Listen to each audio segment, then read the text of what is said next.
Welcome to new TV Telugu. YCP నేతలు నాడు ప్రజల పీకల కోసి అరాచకాలకు పాల్పడి నేడు నీతులు మాట్లాడడం హాస్యాస్పదంగా ఉందని రాష్ట్ర మంత్రి కొల్లు రవీంద్ర తీవ్ర స్థాయిలో ధ్వజమెత్తారు. వారి ఉత్తర కుమార ప్రగల్భాలు చూసి ప్రజలు నవ్వుకుంటున్నారని ఎద్దేవా చేశారు. మంగళగిరిలోని టీడీపీ కేంద్ర కార్యాలయంలో నిర్వహించిన మీడియా సమావేశంలో ఆయన మాట్లాడుతూ గత వైసీపీ ప్రభుత్వ వైఫల్యాల్లో ప్రస్తుత కూటమి ప్రభుత్వ లక్ష్యాలను వివరించారు. ఓ స్వయం ప్రకటిత మేధావి రాష్ట్రంలో 17 మెడికల్ కాలేజీలు తామే కట్టామని గొప్పలు చెప్పుకోవడం విడ్డూరంగా ఉందన్నారు. రాష్ట్రంలో ప్రభుత్వ మెడికల్ కాలేజీలకు శ్రీకారం చుట్టింది ఎన్టీఆర్ అని, ఉమ్మడి రాష్ట్రంలో చంద్రబాబు నాయుడు 22 మెడికల్ కాలేజీలు నిర్మించారని గుర్తు చేశారు. ప్రతిష్టాత్మక ఎయిమ్స్ను ఏపీకి తీసుకువచ్చింది చంద్రబాబే అయితే దానికి 5 ఏళ్ల పాటు కనీసం తాగునీరు కూడా ఇవ్వని నీచ చరిత్ర జగన్ రెడ్డిదని విమర్శించారు. కూటమి ప్రభుత్వం అధికారంలోకి వచ్చిన వెంటనే ఎయిమ్స్కు కృష్ణ జలాలను అందించిన ఘనత తమదేనని స్పష్టం చేశారు. ఎన్టీఆర్ హెల్త్ యూనివర్సిటీ పేరు మార్చడం తప్ప జగన్ చేసిందేమిటి? 8,480 కోట్ల అంచనాతో 17 కాలేజీల నిర్మాణానికి కేంద్రం నిధులు మినహా రాష్ట్రం నుంచి ఒక్క రూపాయి కూడా ఖర్చు చేయలేదు అని ఆరోపించారు. ప్రభుత్వ భాగస్వామ్యంతో పనులు ఆలస్యం అవుతాయనే ఉద్దేశంతోనే ప్రపంచవ్యాప్తంగా ఆమోదం పొందిన పబ్లిక్ ప్రైవేట్ పార్ట్నర్షిప్ విధానాన్ని ఎంచుకున్నామన్నారు. ఈ విధానం ద్వారా 2 ఏళ్లలో 2,500 MBBS సీట్లు అందుబాటులోకి తేవడమే లక్ష్యమన్నారు. పీపీపీ ఆసుపత్రుల్లో 70% పడకలు ఎన్టీఆర్ వైద్య సేవ, ఆయుష్మాన్ భారత్ లబ్ధిదారులకు కేటాయించి పేదలకు ఉచిత వైద్యం అందిస్తామని తెలిపారు. వైసీపీ నాయకులు మాట్లాడుతున్నటువంటి మాటలు చూస్తూ ఉంటే నాడు పీకలు కోసి నేడు నీతులు మాట్లాడుతూ ఉన్నారు.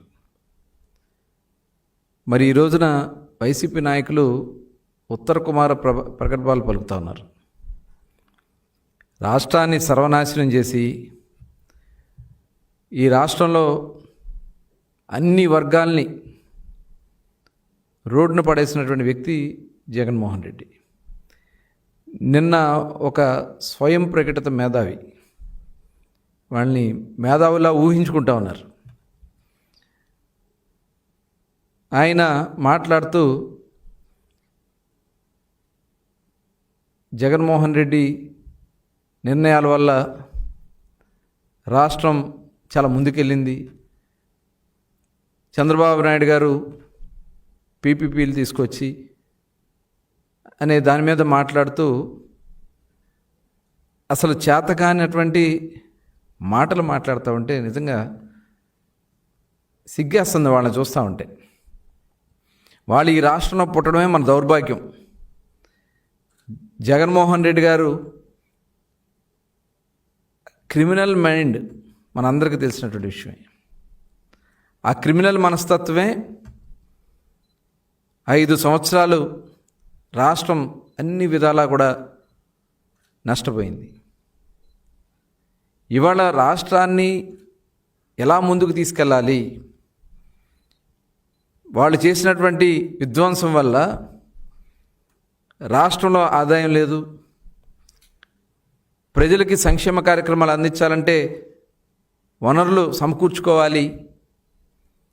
ఒక పక్క యువతకు ఉద్యోగాలు లేవు, ఉద్యోగ ఉపాధి అవకాశాలు కల్పించుకోవడానికి సంస్థలని ఆహ్వానించుకోవాలి.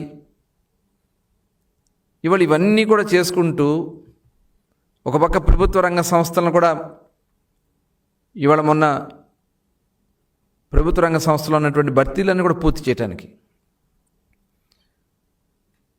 మెగా డిఎస్సి కూడా కండక్ట్ చేసి దాదాపు 16,000 మందికి ఉద్యోగాలు ఇచ్చి తర్వాత గ్రూప్ 1 గ్రూప్ 2 పోస్టులు తీపిచ్చి అదే రంగా పోలీస్ కానిస్టేబుల్స్ పోస్టులు తీపిచ్చి ఇవాళ 1000 మందికి ఉద్యోగ ఉపాధి అవకాశాలు కల్పిస్తాము. ప్రైవేట్ రంగం ద్వారా లక్షలాది మందికి దగ్గర 6 లక్షల మందికి ఉద్యోగాలు కల్పించడం, 20 లక్షల మందికి ఉద్యోగాలు కల్పించాలనే లక్ష్యంతో ఇవాళ ఒక పక్క గౌరవ ముఖ్యమంత్రి చంద్రబాబు నాయుడు గారు, యువ నాయకుడు నారా లోకేష్ గారు, అలాగే ఉప ముఖ్యమంత్రి వర్యులు పవన్ కళ్యాణ్ గారు చేసినటువంటి కృషి ఇవాళ రాష్ట్ర ప్రజలందరూ కూడా గమనిస్తూ ఉన్నారు. ఇవన్నీ చూసిన తర్వాత వాళ్ళకి ఏం మాట్లాడాలో అర్థం కాక చంద్రబాబు నాయుడు గారి గురించి మాట్లాడుతూ ఉన్నారంటే నిజంగా ఇలాంటి వ్యక్తులు మన పుట్టడం మన దౌర్భాగ్యం, మన రాష్ట్రంలో రావడం దౌర్భాగ్యం. నిజంగా వాళ్ళని మేము ఒకటే అడుగుతా ఉన్నాం, ఇవాళ మీరు మెడికల్ కాలేజీలకి శ్రీకారం చుట్టింది అన్న ఎన్టీ రామారావు గారు. ఆనాడు మొట్టమొదటి ప్రభుత్వ మెడికల్ కాలేజీలో చదువుకునే అవకాశం కల్పించినటువంటి వ్యక్తి అన్న నందమూరి తారక రామారావు గారు.